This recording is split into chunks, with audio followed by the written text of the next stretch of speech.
Hello everyone, good morning. Welcome back to my YouTube channel. आज की class में मैं आपको करवाने वाली हूं जो कुमार गौरव सर द्वारा ब्रह्मास्त्र बैच शुरू किया गया है जीके जीएस के लिए। तो इसके अंदर देखिए जो बायोलॉजी की 4th क्लास हुई है 4 अगस्त को, इसका मैं आपको हैंड रिटन नोट्स के माध्यम से रिविज़न करवाने वाली हूँ। तो इस क्लास को आप ज़्यादा से ज़्यादा शेयर कर दीजिएगा। तो चलिए शुरू करते हैं आज की अपने इम्पोर्टेंट क्लास बिना टाइम वेस्ट किए। तो आज का अपना फर्स्ट पॉइंट है डीएनए। तो डीएनए की फुल फॉर्म होती है डीऑक्सीराइबोस न्यूक्लिक अम्ल, और डीएनए जो है ये न्यूक्लियोटाइड का बहुलक होता है। इसके बाद देखिए न्यूक्लियोटाइड, तो ये 3 चीज़ों से मिलकर बना होता है।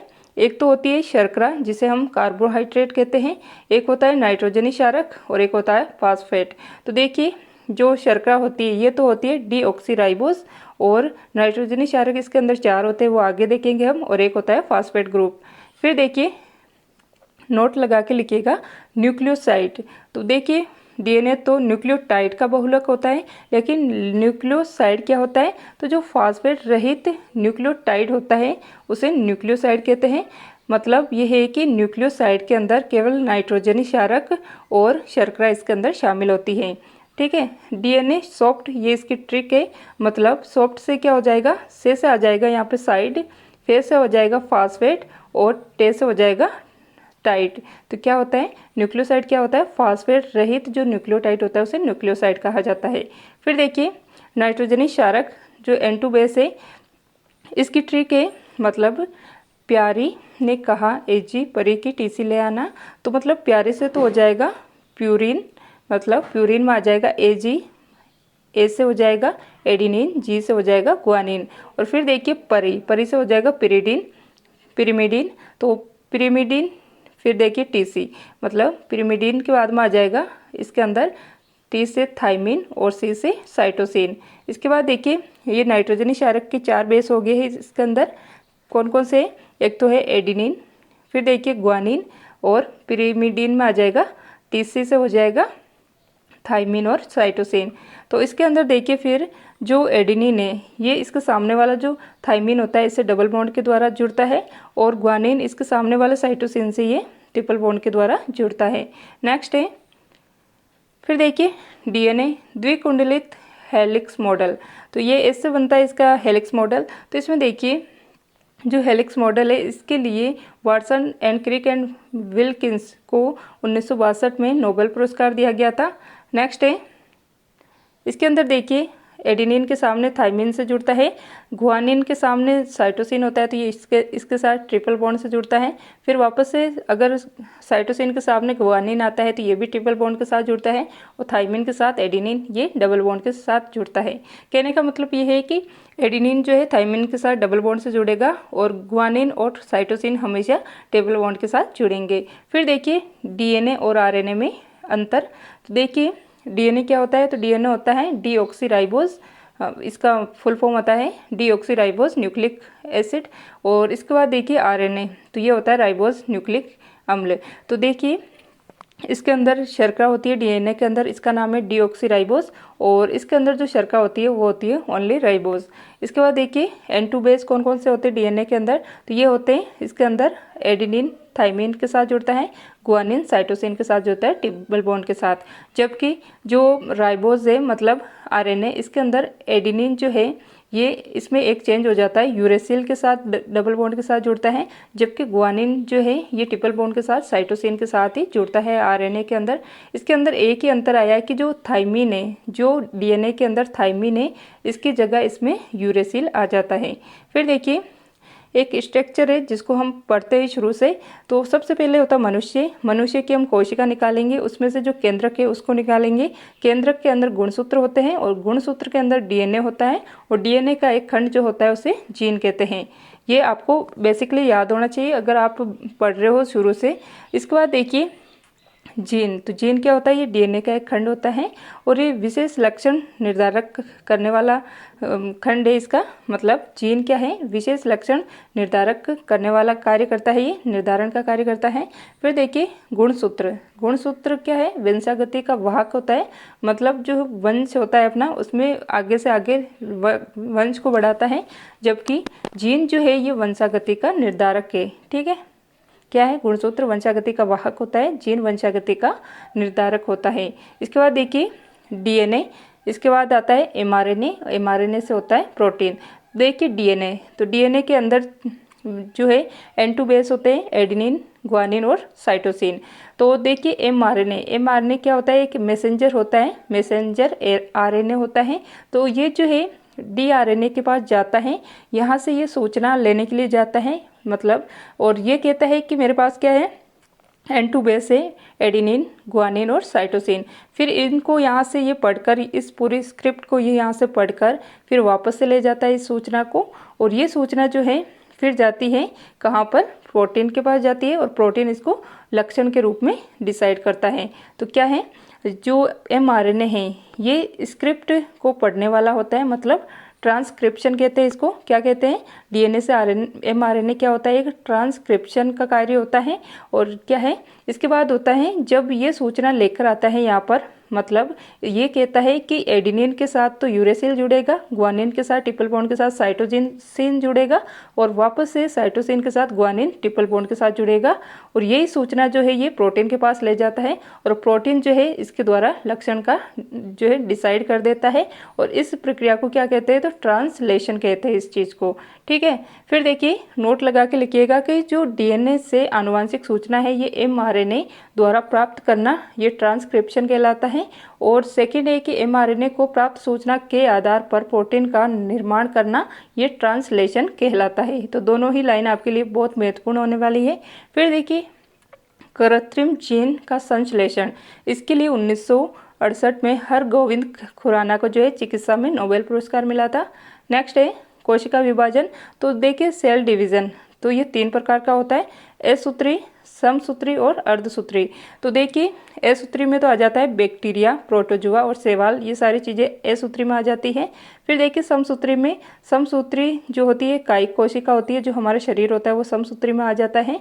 और अर्धसूत्री, इसके अंदर जो है जनन कोशिका होती है, जो हमारी जर्म शेल होती है, ये इसके अंदर आती है अर्धसूत्री के अंदर।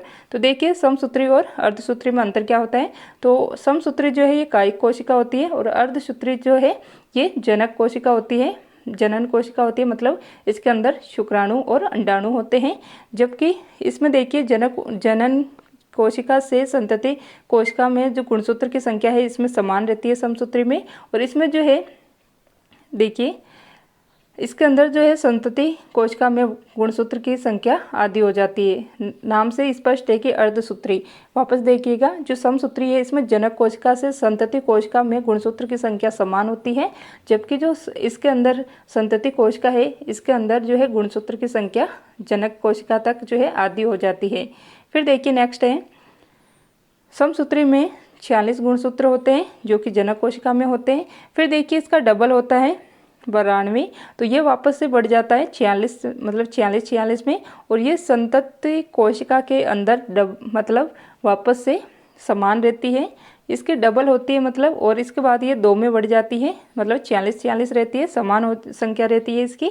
जबकि जो अर्धसूत्री होता है इसमें शुरू में तो 46 गुणसूत्र ही रहते हैं जनक कोशिका के रूप में, लेकिन ये इसके बाद में बढ़कर ये जो 2 गुना होती है, मतलब 92 होता है, इसको 4 से डिवाइड करेंगे तो ये 23 हो जाएगा। मतलब एक में जो है 23 गुणसूत्र जाने वाले हैं, सब में 23 गुणसूत्र जाएंगे। इसीलिए जो है ये 46 का 23 हो जाता है, जो कि इसका हाफ हो जाता है। इसीलिए जो है इसको अर्धसूत्री गुण जो है कहते हैं। इसके बाद देखिए कि जो फोर्थ अंतर है इसमें, एक जनक कोशिका से 2 संतति कोशिका बनती है इसके अंदर, जबकि इसमें एक जनक कोशिका से 4 संतति कोशिकाओं का निर्माण होता है। फिर देखिए नेक्स्ट टॉपिक है अपना DNA का कंप्लीट हो गया है। नेक्स्ट जो अपना टॉपिक है ये है पोषक तत्व, न्यूट्रिएंट्स। तो देखिए पोषण क्या होता है, जब जीवों के वृद्धि, विकास एवं सभी जैव प्रक्रम के संचालन के लिए आवश्यक सभी पोषक पदार्थों से युक्त भोजन ग्रहण करने की जो प्रक्रिया होती है उसी को पोषण कहा जाता है। फिर देखिए पोषण के प्रकार क्या होते हैं। पोषण के प्रकार होते हैं, एक तो स्वपोषी होता है और एक विषमपोषी होता है। तो स्वपोषी में तो आ जाते हैं पेड़ पौधे जो कि प्रकाश संश्लेषण के द्वारा अपने भोजन का निर्माण करते हैं, और विषमपोषी में आ जाते हैं शाकाहारी, मांसाहारी, सर्वाहारी, अपमार्जक, परजीवी और सहजीवी। ये सारे जो है विषमपोषी में आ जाते हैं। फिर देखिए शाकाहारी में कौन कौन आते हैं, तो खरगोश और गाय शाकाहारी में आते हैं। मांसाहारी में आ जाता है शेर, सर्वाहारी में आ जाता है मानव, बिल्ली, चूहा, अपमार्जक में आ जाता है शियार और चील, और परजीवी में आ जाता है जोक और जू, और सहजीवी में आ जाता है लाइकेन। इसके बाद देखिए नोट लगा के लिखिएगा कि जो अपमार्जक है इसको प्रकृति का सफाई कर्मी कहते हैं, क्योंकि यह मर्त पदार्थों पर निर्भर रहता है, इसलिए इसको प्रकृति पर के अंदर इसको सफाई कर्मी कहा जाता है। देखिए पादपों में पोषण कैसे बनता है, तो देखिए ये बनता है प्रकाश संश्लेषण की क्रिया द्वारा। हमने देखा था पीछे कि ऑक्सीजन और हाइड्रोजन मिलकर जो है प्रकाश संश्लेषण मतलब प्रकाश की उपस्थिति में और पर्णहरित की उपस्थिति में ग्लूकोज का निर्माण करते हैं। किसका? ग्लूकोज का निर्माण करते हैं और हाइड्रोजन गैस इसमें निकल जाती है, ऑक्सीजन गैस भी इसमें निकल जाती है, मतलब भोजन के रूप में इसमें ग्लूकोज प्राप्त होता है। फिर देखिए भोजन मुख्यतः 3 भागों में विभाजित किया जाता है। एक तो होता है ऊर्जा प्रदान करने वाला खाद्य पदार्थ, जिसमें आ जाता है कार्बोहाइड्रेट और वसा।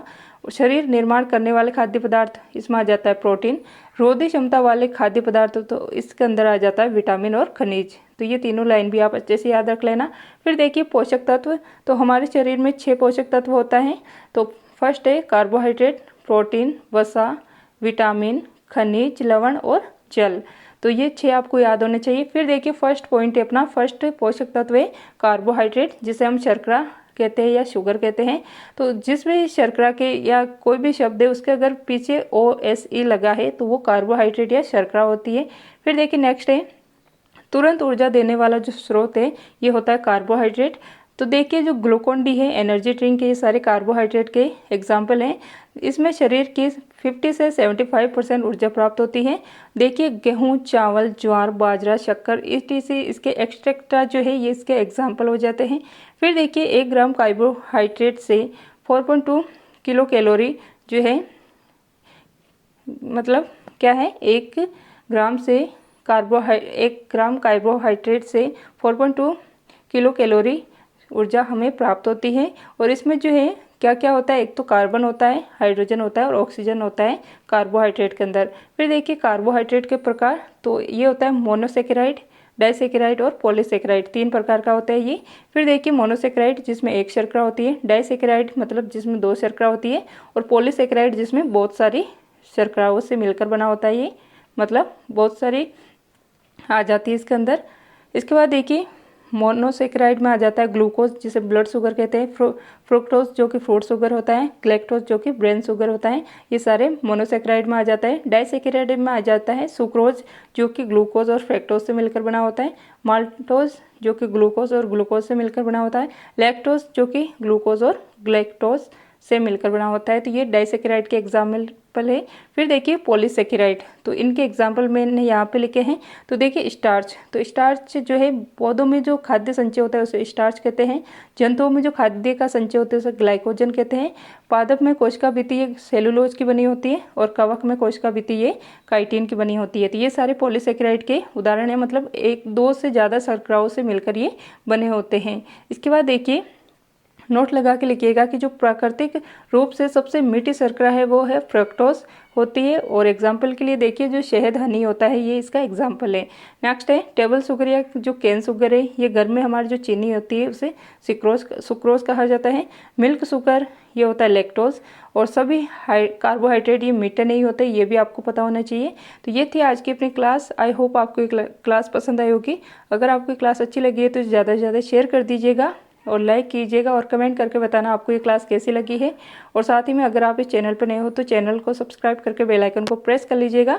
आपको इस क्लास की PDF जो है मेरे टेलीग्राम चैनल पर प्रोवाइड करवा दी जाएगी। तो टेलीग्राम चैनल का लिंक मैं कमेंट बॉक्स में पिन कर दूंगी, वहाँ से जाकर आप इसको डाउनलोड कर लेना। तो मिलते हैं नेक्स्ट क्लास में। क्लास देखने के लिए थैंक यू।